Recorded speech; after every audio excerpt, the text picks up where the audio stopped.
Testing 1, 2, 3.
Hello, hello. How we feeling? How we doing?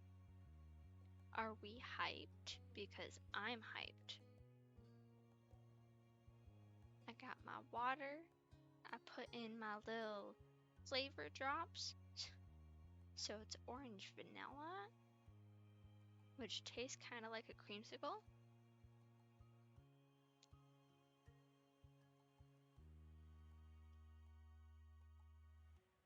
Okay.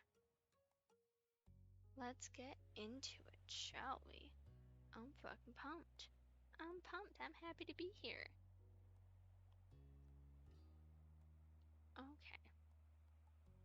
As always, for those that don't know, this is Our Life Beginnings and Always. We are growing up, or should I say we grew up, with our buddy here, Cove Holden. I say that because we are now 18 years old, going through moments with him. So we've been next door neighbors to Cove for the last, decade of our life, and have had, a billion memories together. So today, we will be going through this moment right here, talks. I'm super fucking hyped. I think it's gonna be a good time. We're doing just one moment a stream, so if it ends after an hour, it ends after an hour. If it ends after 2, then it ends after 2. Hell, my stream earlier this week went for 3.5 hours, which was wild. But yeah, we are going to hop right into it, friends. Right into talks. Another placid summer day was drifting by. Your daydreams were chasing each other, none sticking around long enough to become a firm plan. But you really didn't mind that right now. A tapping worked its way into those dreams. Focusing more, you realized it was coming from your window. A grin popped on your face as though it had been waiting all day for this moment. Heading to the window, you could see Cove outside. His habit of climbing this way really was a true Coveism. He'd rather scale your house than wait the couple extra minutes for you to come down. I don't know, hold out a hand to him, I guess? You offered Cove a hand to help him. Once he was mostly inside, he took it to help steady the last bit of his entrance. He needed the help, despite how many times he'd done this. Hey, Blake. Hey to you. You think my mom should invest in some bigger windows? Cove laughed at that and took one last look at his exclusive entrance. He hummed with a teasing look on his face. Maybe. Cove's voice came out quietly, with a strangely pleased smile on his face. Did something happen? Cove opened his mouth to answer, only to have your phone vibrating cut him off. You both turned to where it was rested a little further up on your bed. It was still face down, so you couldn't tell who was calling. It's okay. Your attention shot back to Cove. He smiled at you awkwardly. Go check. It could be important. I'll wait. Thanks. You shuffled forward and scooped the little noisemaker into your hand. You flipped it over and checked the caller ID. It's Miranda. You should answer it. I want to say hi too. With a nod, you accepted the call and set it to speaker. Hi, Miranda. Hi. That's not a happy face. What happened? There was something off about her tone. Cove met your gaze, and you saw the same confusion in his expression. Have you heard from Terry at all? Or did you hear about her from Cove? Huh? No, she hasn't called me, but Cove is with me right now. Hey. Oh, hi, Cove. Is that what you were going to say?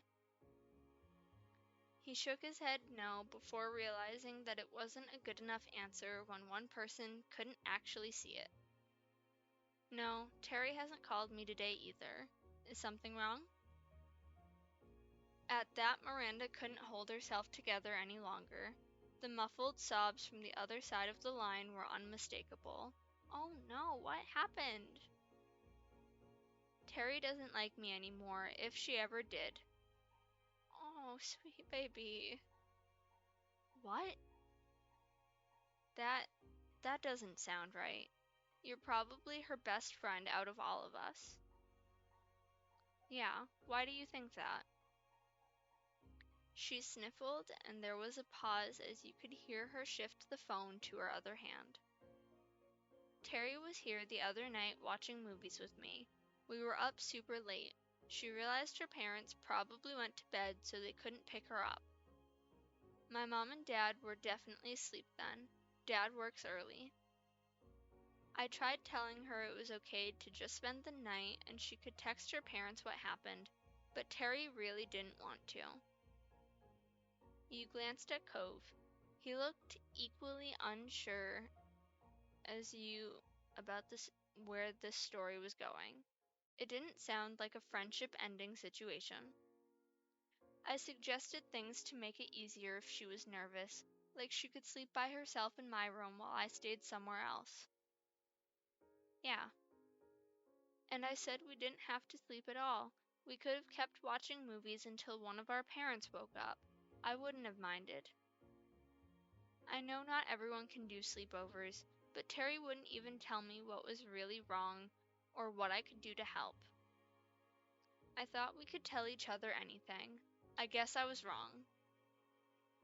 Did she stay in the end? No, we got too loud in the kitchen and my dad woke up. He offered to drive her home when he heard what was wrong. She texted me apologizing for my dad having to do that when he needed rest, but that was it. She isn't talking to me anymore. You could hear every bit of the tears and heartbreak in Miranda's voice. This continued to be a shock for your neighbor, but Cove recovered and spoke gently. I'm really sorry. There's no way Terry wanted to make you feel this bad, or that she's just done with your friendship because of this. Miranda's sniffling continued. You hoped she had plenty of tissues handy.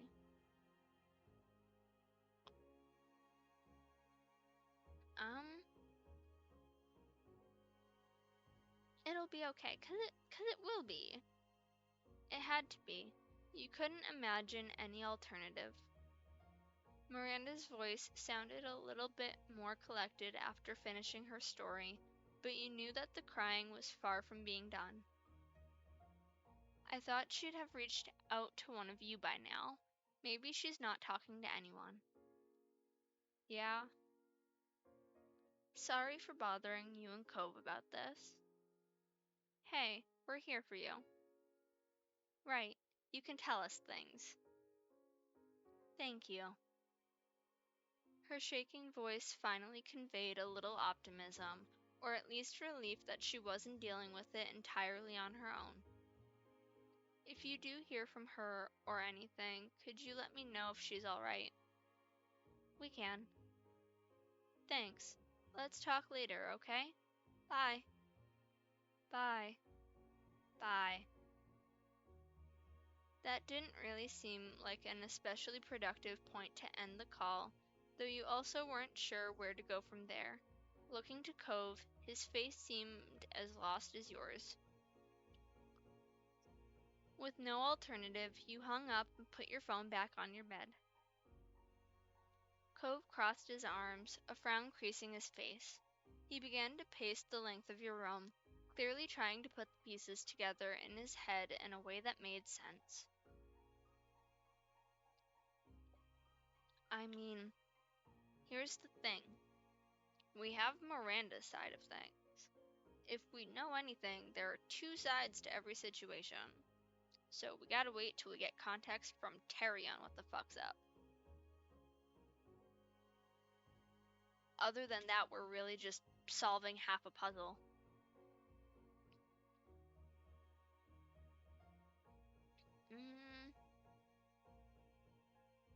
Well, I don't know if I'd be confident. I think, yeah, I'd be worried. Biting the inside of your cheek, you stared at the ground. Hearing Miranda so distraught like that was not easy. And what about Terry? The uncertainty was tearing you up. The empty state of your head before learning this was not helping you now. You couldn't put two thoughts together, and flopping back on your bed, you stared into space. We should probably try calling Terry. Cove's voice managed to drag you back to some grounding. He'd stopped pacing, but you still saw a perturbed look on his face.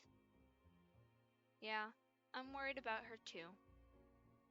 You bounced up and moved to his side, ready to act on whatever plan you two could come up with. Cove started with the easiest thing. He pulled out his phone and called Terry.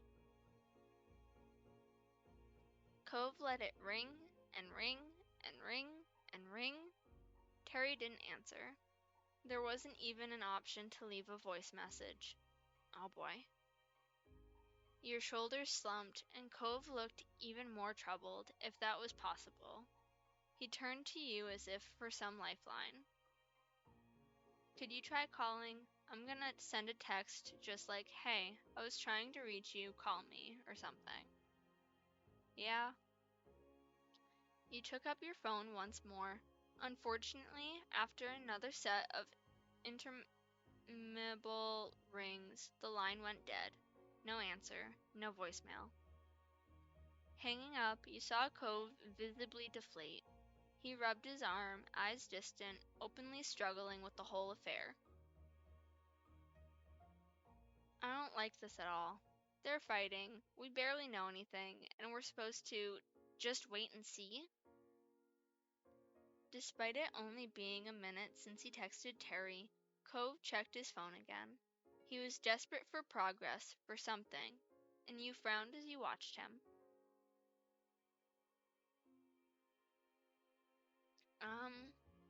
You need to try and relax, guy. Cove stared hard at the screen as though he was trying to will a new message to appear. As your words sank in, his gaze slid over towards you. Just a little bit? Come on, you're working yourself up. Closing his eyes, he took a deep breath and released it slowly. It wasn't much, but you could see him ease up slightly. Yeah, you're probably right. Cove was still gripping his phone with both hands as though it might fly away if he let go. He looked to you with almost painful earnestness. What do we even say if we do hear from one of them? His pacing resumed as he attempted to answer his own question. Hi, Hunter. Yeah, I guess Miranda and Terry are having a bit of a fight, and Miranda thinks Terry doesn't like her anymore. It's so sad, and Cove is so stressy about not being able to fix it.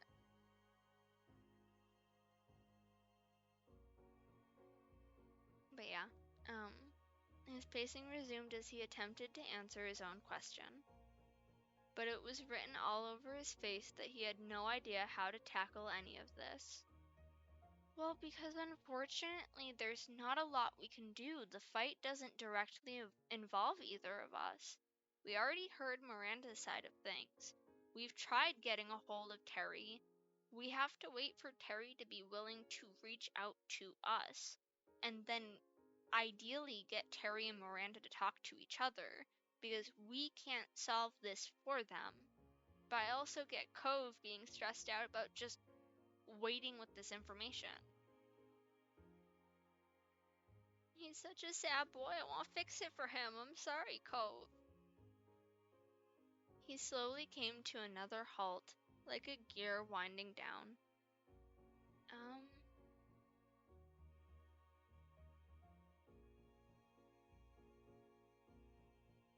We should find out Terry's side of the story. Yeah.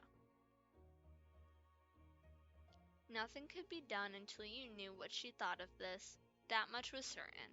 Cove nodded slightly in agreement. For several minutes, you both remained there in silence, drowning in your thoughts. Eventually, Cove turned around. I'm gonna text Terry that we already know what's going on. Maybe she'll have an easier time talking to us because she won't have to pretend or explain.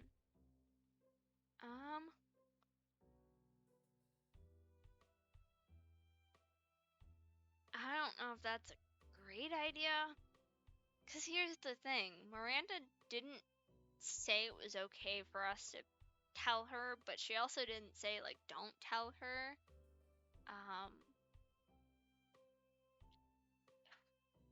I get where his brain is coming from, but it also feels kind of going behind Miranda's back, if I'm being honest. Like, Miranda talked to us knowing she was talking to us. I don't think she'd want us going to be like, tell Terry, oh, we know everything, or whatever. Yeah, I'm sorry, Cove.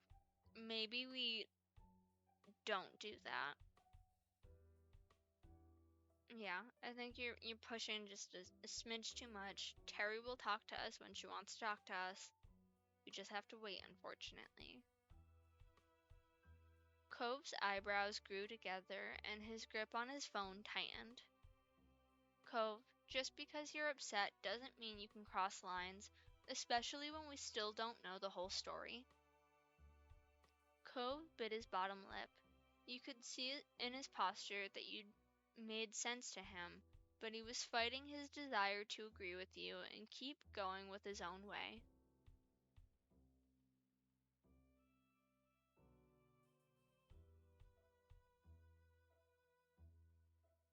I don't want to say that he's gonna make things worse. I mean, yeah, I feel bad for all of us, 'cause this shit sucks. You bit your bottom lip, trying to gather your thoughts. There was just so much to consider. Miranda's sadness, whatever was wrong with Terry, and now Cove, but the last thing you needed was to fight with him. Finally, it seemed to dawn on him what his words had been doing to you. All the anger and frustration crumbled away, leaving a look of contrition in its place. He put his phone away. He made an effort to smile, but it was meager and did nothing to conceal the sadness in his eyes. I'm really sorry, Blake. I never know what to do with this kind of thing. Maybe we should just forget about it. He smiled just a little bit. He's trying. Even this slight lessening of tension between you and Cove was working wonders on your shaking heart. The last thing any of you needed was more division among your friends. For real, Miranda and Terry are already fighting. Me and Cove gotta be on the same page. Let's not break the group up anymore, please. We got enough teen drama going on right now. A silence stretched on in what felt like hours, but it likely wasn't that long before there was a knock at your bedroom door and Mom peeked in. Just wanted to check in on you. Oh, Cove, When did you get here?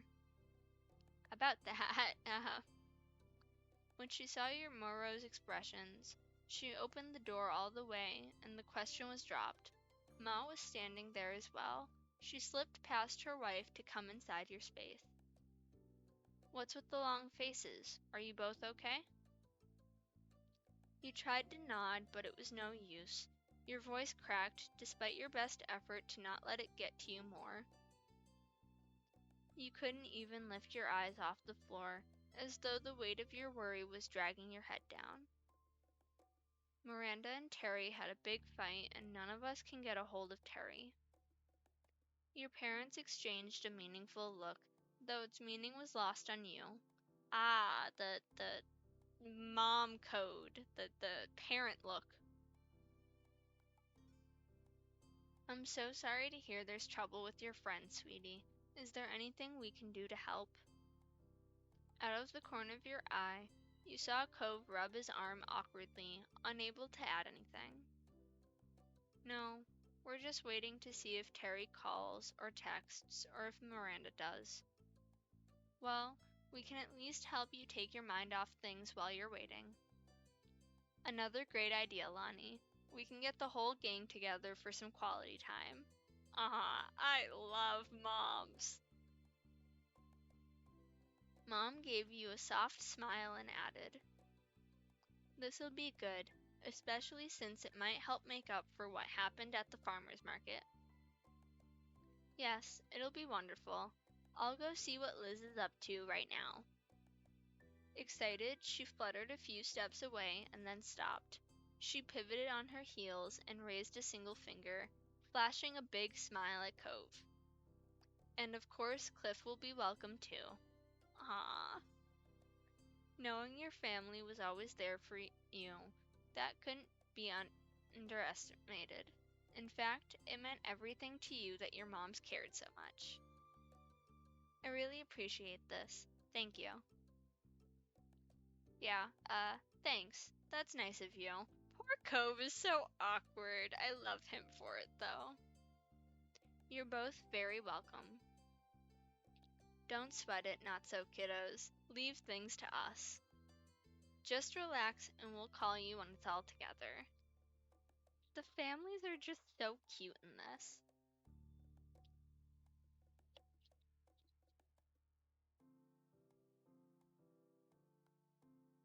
Hopefully we'll figure something out, though. You nodded and your moms dispersed for now, springing into action for their impromptu get-together. You flopped down on your bed, feeling like you could sink into it and disappear. Cove, meanwhile, took a spot on a chair off to the side. You sighed at the same time, and Cove's mouth pulled into a bent smile at that. He gave his phone another quick check, and his eyebrows furrowed. Still nothing? Yep. This is crap, huh? Yep. He's so sad. Cove, I'm sorry. Cove chewed the inside of his cheek as if to mimic the stress that was clearly eating away at him. Cove, what's wrong? What's really wrong? One disagreement doesn't make you act like this. That got a pointed pause in his movement. Cove was carefully trying to put his thoughts together. He spoke in a fragile voice. When people you care about, when they're unhappy with each other, there's nothing you can do. At least when you're in a fight yourself, you have some responsibility, some control over it. Over it all. I wish it didn't have to happen, but that isn't possible. So, oh well, I guess. His attempt at giving a nonchalant shrug after that was pitiable.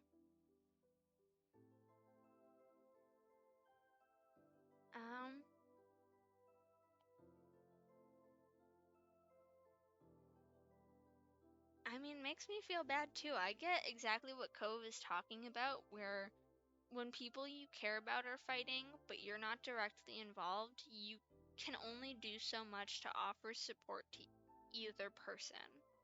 When you're in a fight yourself, you have some control over, okay, we settle it, we problem solve, we communicate. But when you're just on the outside looking in, shit can feel kind of hopeless. And it can make you feel kind of helpless because you're like, this isn't my fight to fix. And when it's people you care about, you don't want the people you care about upset. I get Cove so much right now. Yeah, it makes me feel horrible too. In your lap, your hands momentarily curled into fist. This kind of powerlessness, it wore you down. You looked to Cove and were reassured by his understanding nod. There was a question you had to ask. Is it because of what happened with your parents?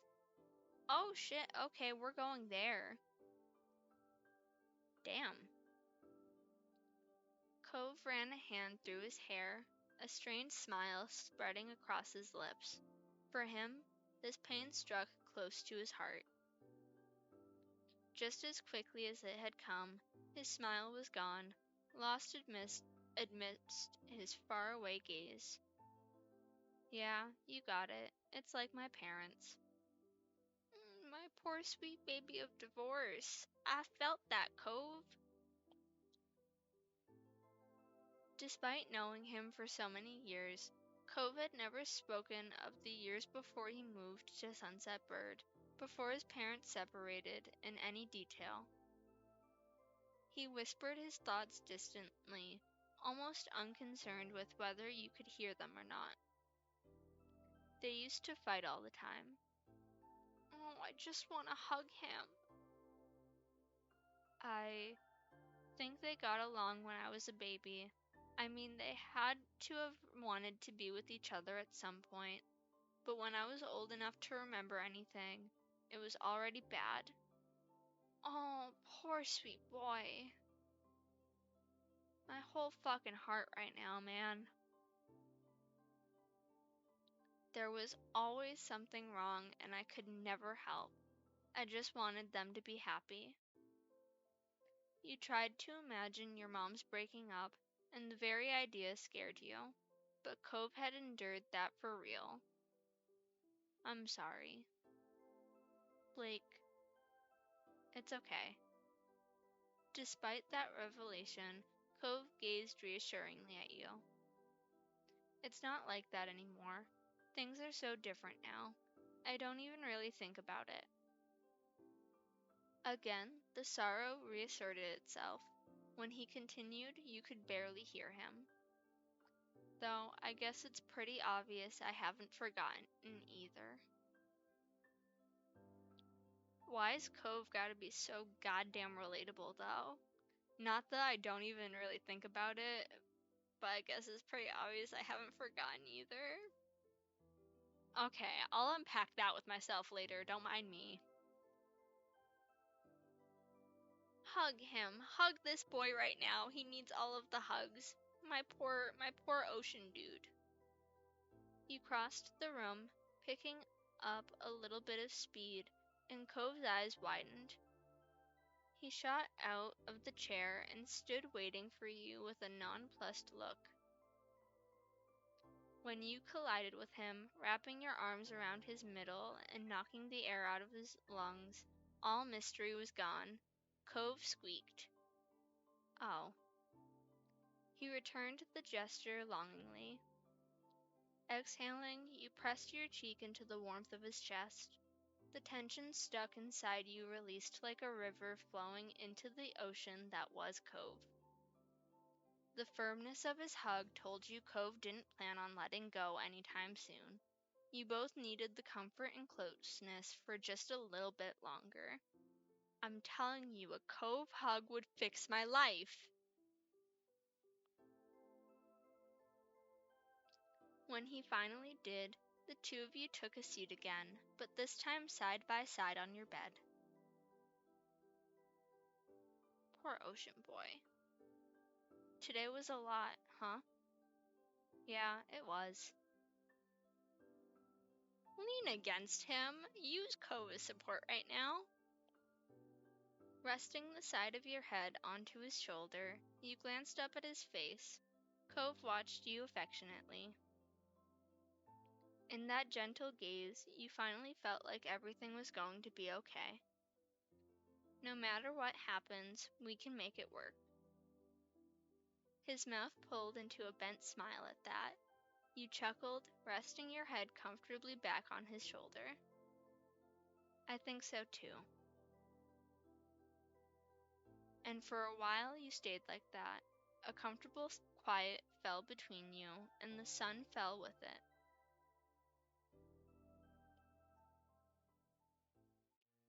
The warming calm ended when Cove gasped sharply. You spun, half expecting to find him nursing an injury, but instead you found him staring straight ahead. What? I think my phone just vibrated. Check it out. Right. He's so sweet.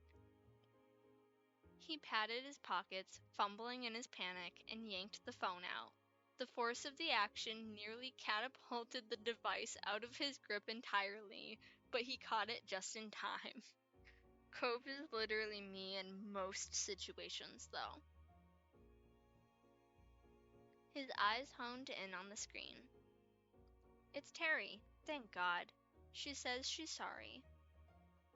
He looked back to you, eyes wide as his nerves started to fray once more. What should I say?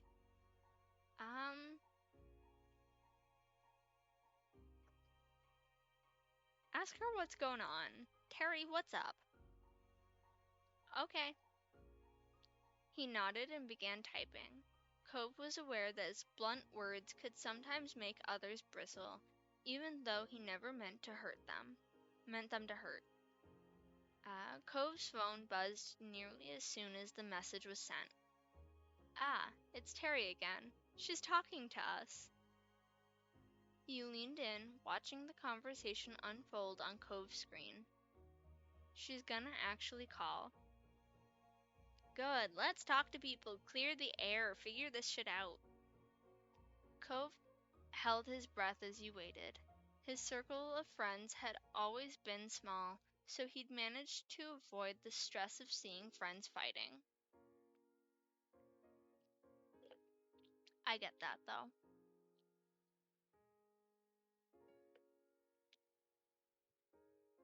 Reminder, make sure you drink water. It's important for your brains and bodies. You suspected he was feeling this even more keenly, both because this was so uncommon and the friends so important to him. His phone rang out. Cove jammed the answer button. He switched the phone into speaker mode, allowing you to participate in the conversation. But despite his immediate reaction, his voice lacked the same resolve when he spoke. Hey. It was tentative, a white flag fluttering in the wind. Blake is here too. His little smile. Hi, we've been worried about you. Hey, buddies. Harry's voice was barely recognizable without her usual quick patter and energy. Are things okay? I don't know. Probably not. Cove tensed, his free hand coiling into an anxious fist. What happened? You heard Terry sigh over the phone as she unburdened herself. Pretty much, I was at Randy's house. We decided to watch some movies she super liked that I'd never even seen before. Turns out there's a lot of those. We watched one, then another, and another. We were having so much fun. Each time one finished, she had another one to share with me. I didn't really think about the time. I only wanted to say yes to Randy and watch her movies. This doesn't sound like someone who doesn't like someone, just saying, so I think Randy is just a little stressy, being a little nervy. She spoke wistfully, but her words were full of affection. It was Randy, you know? I wasn't thinking about my schedule or what time it was. I get it. When you have fun with your friends, you're not thinking about the time. Who's timing their hangout with their friends? Not me. Then I finally saw the time, and oh no, it was way too late. I already knew I couldn't stay. She took a deep breath, her voice becoming softer when she resumed talking. I was so stressed out, I just couldn't deal with it. Miranda wanted to help. She kept coming up with ways to make it better and trying to figure out why I was so upset and stuff. I was trying to answer her questions, and there were so many, but I couldn't really answer all of them. I didn't even know why some of her ideas didn't work with me. It made my head ache.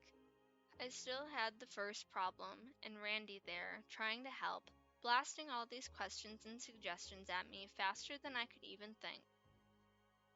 She gulped audibly, sniffing. I got frustrated and told her to just leave me alone, but then she wanted to talk about why I wanted that, and we started having a fight in the kitchen. It woke Randy's dad up. We told him about how I wanted to go home, but my parents couldn't get me, so Mr. Eckert offered to do it. That's nice of him. Terry groaned. I know. I accepted because I definitely couldn't stay then, not after throwing a racket and turning it into a big deal. But I feel awful and embarrassed. Why did I yell at Randy and hurt her feelings? I made her dad lose sleep by waking him up and having to drive me home. What do you say after that? I have no idea. I don't know where to start, and I don't want to make it worse by saying the wrong thing and fighting again. So, I'm not talking. Terry, Randy isn't mad that you didn't want to stay or that you fought. She just wants to feel like you can talk to her. I mean, you can say whatever you want. She'll listen. Not talking to her at all is pretty much the only wrong way to go about it. Cove is so real for that, though. You gotta communicate things.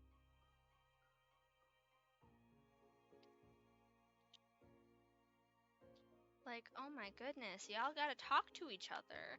Nothing's gonna get resolved if you just don't talk. I understand, like, the fear of making it worse, but otherwise you're just stuck in the middle forever, 'cause it's not gonna just go away on its own.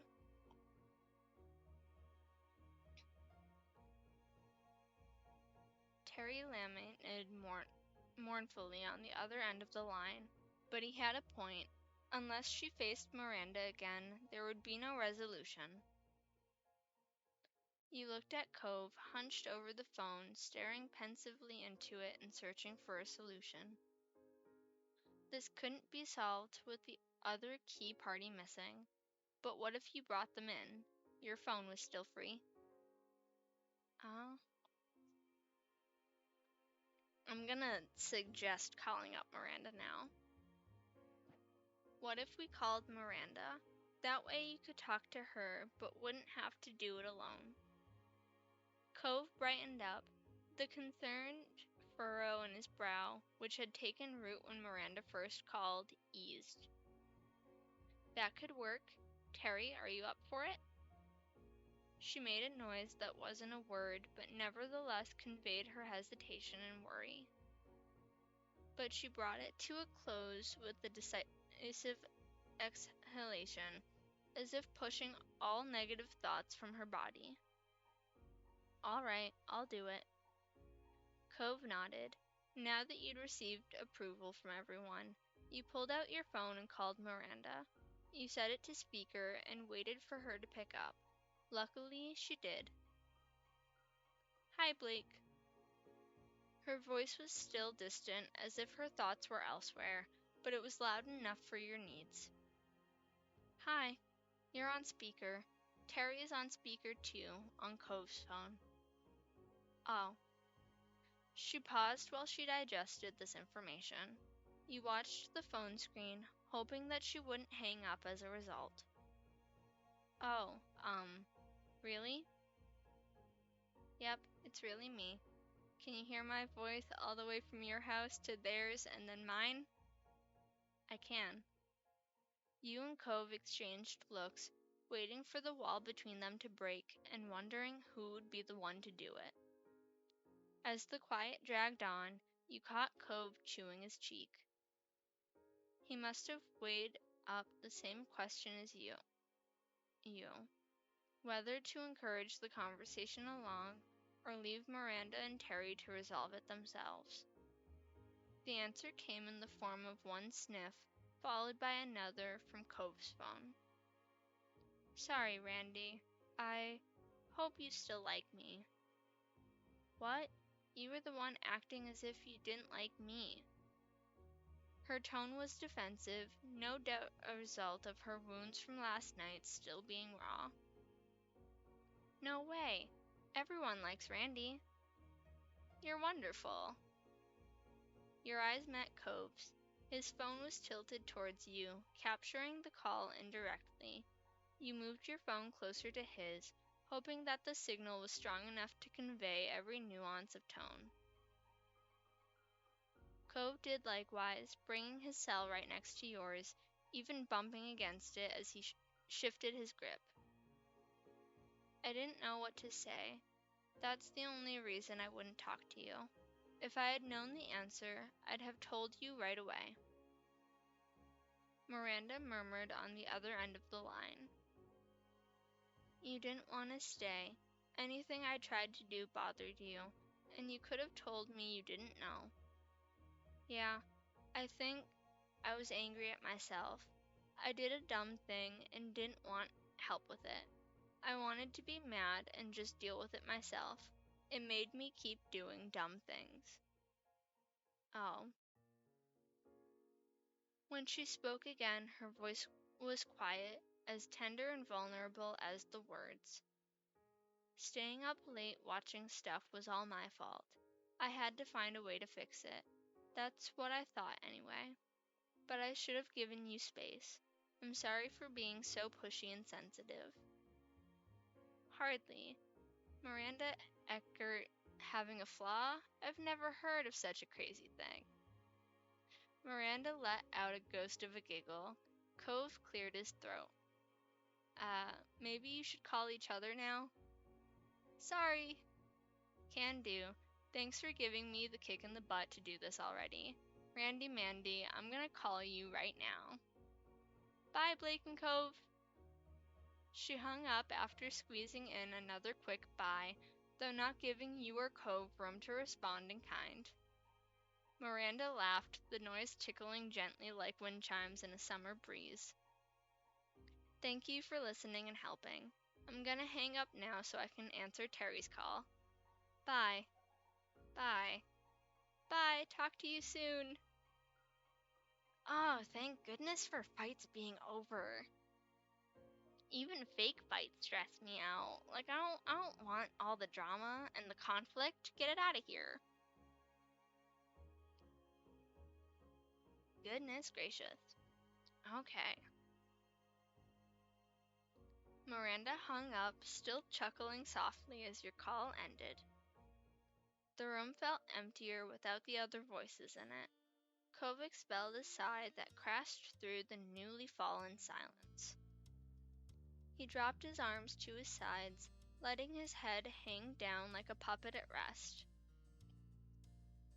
Thank God.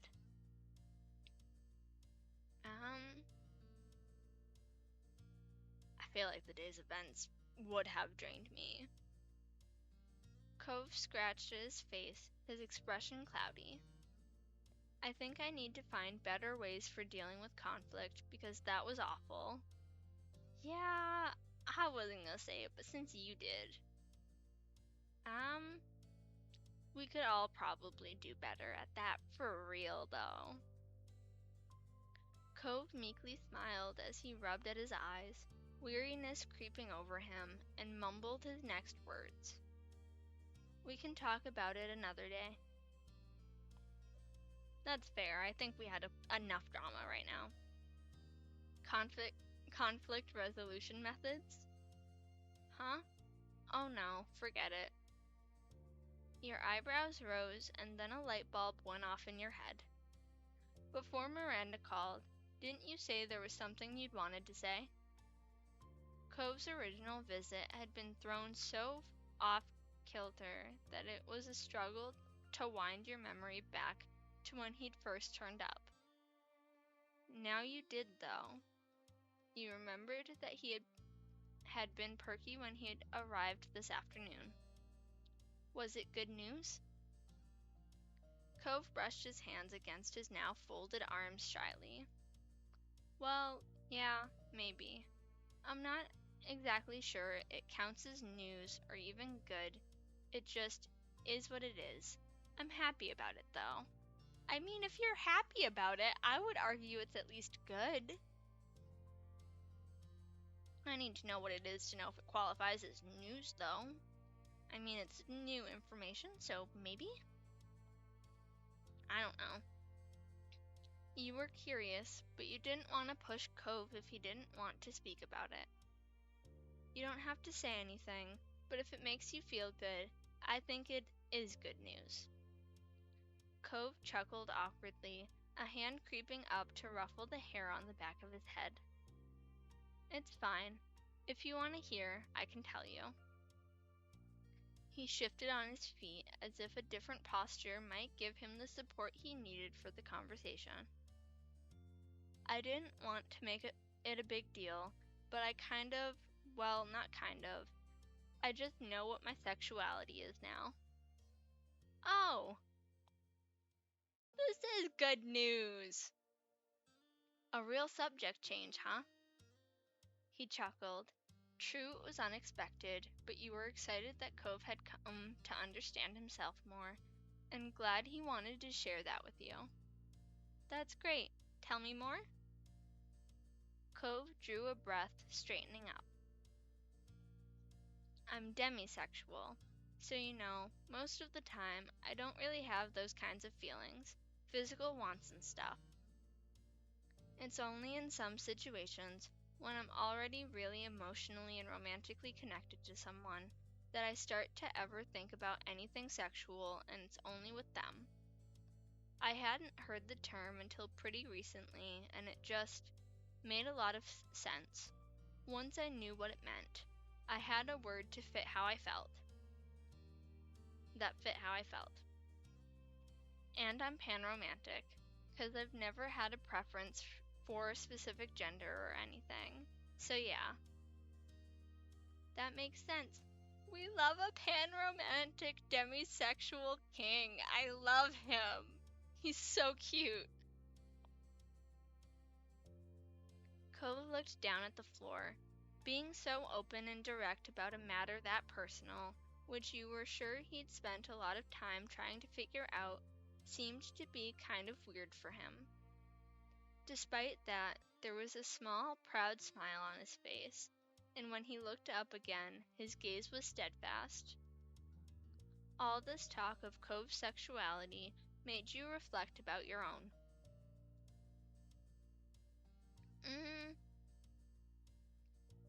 I don't think my feelings your feelings on yours hadn't wavered. Cove had known for years now. It was heartwarming that he had reached a point where he felt similarly capable of discussing his own. You felt even closer. You could tell that Cove felt like it had been an emotionally draining day that had now come to a close, everything wrapping up neatly with a bow on top. You'd had some good talks with your friends and with each other. A lot had been brought out into the light, and you'd come out of it not only knowing each other better, but yourself too. But there was still something that Cove didn't know, something that had gnawed at you many times over the years. You'd never told Cove about how you first met his dad. You'd always held it back from him, unsure how he would take the revelation. His dad seemed to have done the same, as Cove didn't seem to have heard of it from Mr. Holden either.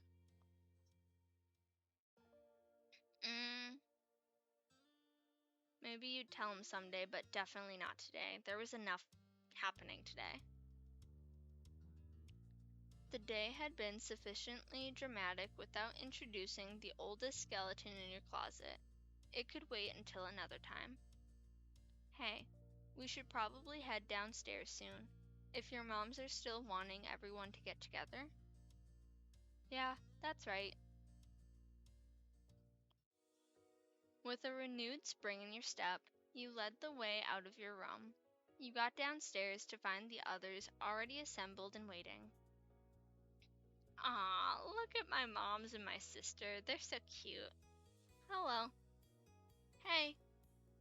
Good to see you both. Hi. Here we were, trying to corral everyone into a group, but the two of you were already upstairs this whole time. Oh my goodness, I love him. Hey, Dad. We had some stuff to talk about. Yeah. But we made it, so what's the plan? How about cards? There was a murmur of interest from the others. Sure, yeah, we'll keen to play. It was very nearly but not quite unanimous. Mr. Holden demurred. I think I'll sit this one out. Where's the fun in that? Join in. Yeah, and I know there's a lot of people, but we can make it work. Mr. Holden shrunk into himself, embarrassed by their attention. Dad, you love playing cards. We do it at our house all the time. Yeah, remember the time I played over there? Those were serious games. We made bets with real money and everything. Dad? Mr. Holden broke under the combined force of everyone's attention. Cove and Blake, you're adults now. You deserve to know the truth. I used to throw the card game so you could win. I put up a good fight, but I always made sure to lose a lot more rounds than I won. He toyed with the end of his ponytail, clearly distressed at revealing this bit of info. He did have a history of bad surprises, so that may have been why. Oh boy, this guy.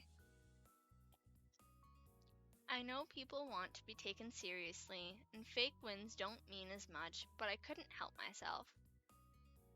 It's so much better when everyone else got the chance to be victorious. Kyra knew and went along with it. Cove laughed in disbelief that this was the thing his dad stressed about hiding, after the other stunts he'd pulled over the years. So what? Lots of parents do that. I hadn't guessed it, sure, though looking back it makes sense. That's right. What's the big deal, Cliff? You can finally take the kid gloves off and give them a run for their money. Mr. Holden smiled coyly, his gaze lowering. I'm not sure that's a good idea. And why not? He waved his hands expansively, the movements fluid and vague. It's just, actually, I am something of a card shark. I used to make lots of fast cash off games. Casual players don't have a shot unless it's a game of pure luck. Cove's jaw hung open, his wide eyes fixed on his father. Learning a lot about Mr. Holden today, okay. See, this is the thing that Cove is more shook about, goddamn. Can we just appreciate Cove's face for a minute? Because I love him so much. His dad has him shook. Oh, poor Cove. Really? There was a touch of amazement, even admiration, nestled among the shock. The other members of the Thrasher family exchanged looks, ranging from Liz's disbelief to Mom's intrigue, and with Ma somewhere in the middle between the two. You can't simply make a claim like that and expect us to go along with it. Let's see you back it up, Sharkman. Mr. Holden gave her a crooked smile. His Murnith quickly being replaced with the confidence of someone very skilled or very misguided. You sure about that? Oh boy, we're all about to get our asses kicked, aren't we? Definitely. We've got to see this so-called non-casual player in action. Well, I might be able, though who knows, maybe I've gotten rusty. His coyness continued to rile the gang up, and he was getting a kick out of it now. Come on, please? Alright, I can dust off the old tricks. Great. Cove beamed at his father while Mom clapped Mr. Holden on the back. Liz darted off to get a deck of cards while the rest of you settled in for the game. Hands were dealt. Mr. Holden wasted no time proving his words true, wiping the floor with all of you.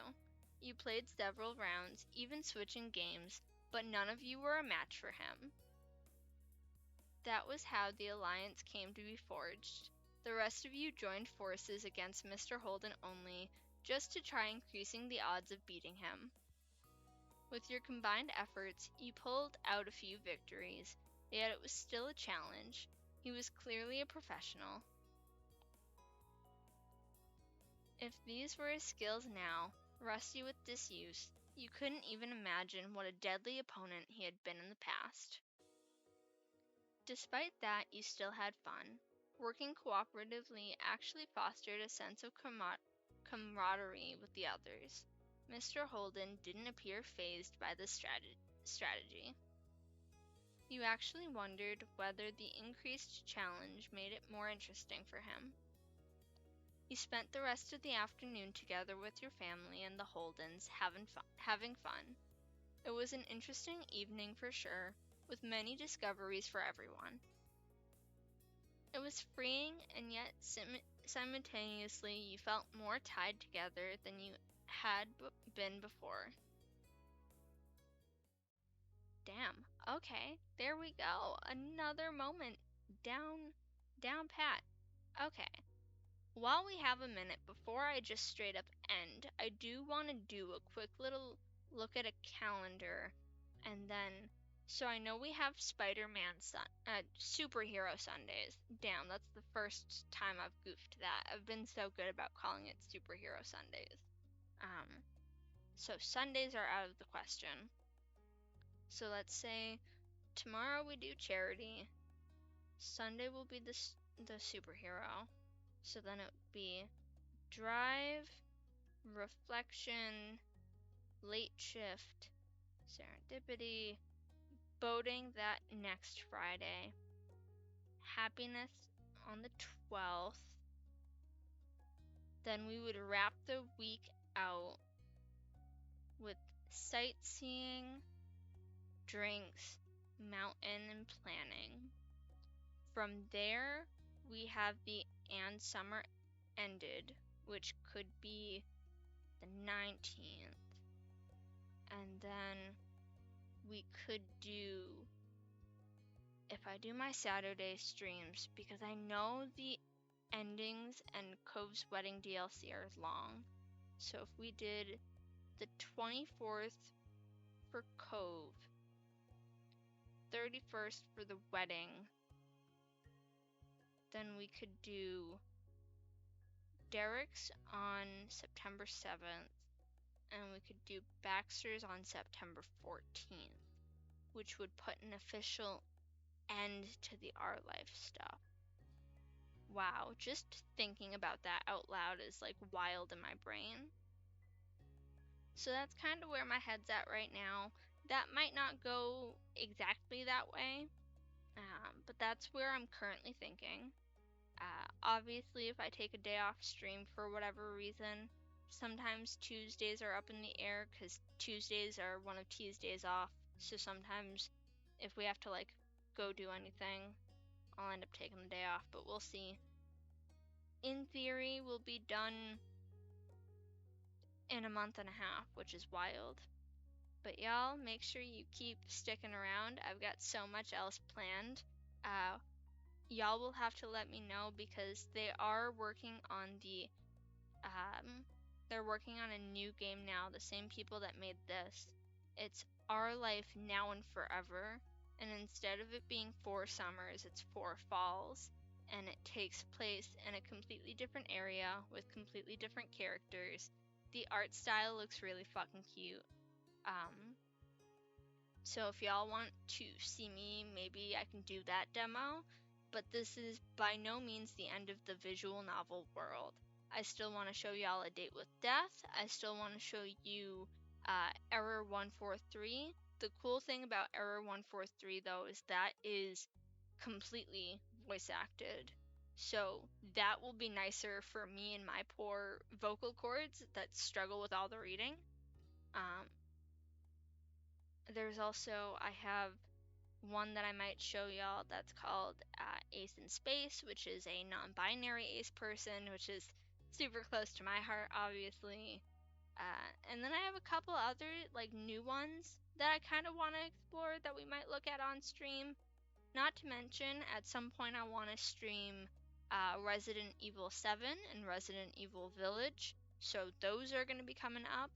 I still have to plan out what games I want to do in October. Like, I got lots of things planned.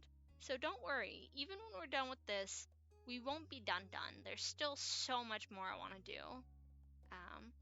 Hell, maybe at some point I'll even show y'all, like, the art book. That could be fun, because the art book is absolutely adorable. But yeah, on that note, let me just double check that I saved. I always be double checking this. Okay, beautiful. Be at each stream sounds good. Thank you. I appreciate the support, Hunter. Yeah, y'all, I think I'm going to hop off right here. That's just a little insight on where my brain is currently at with some stuff.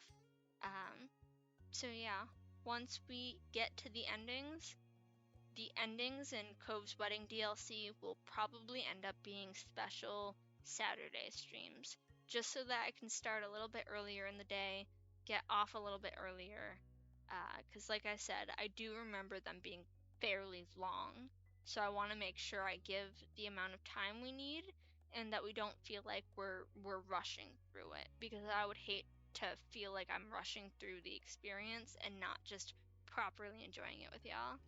But on that note, yes, I am going to call it here for tonight.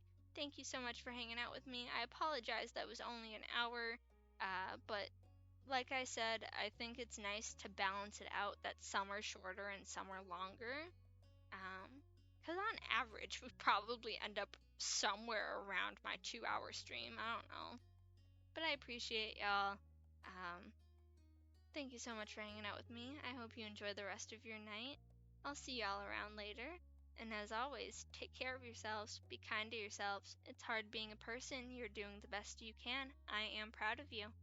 And don't forget to live a life that pisses off a bigot. Bye, y'all.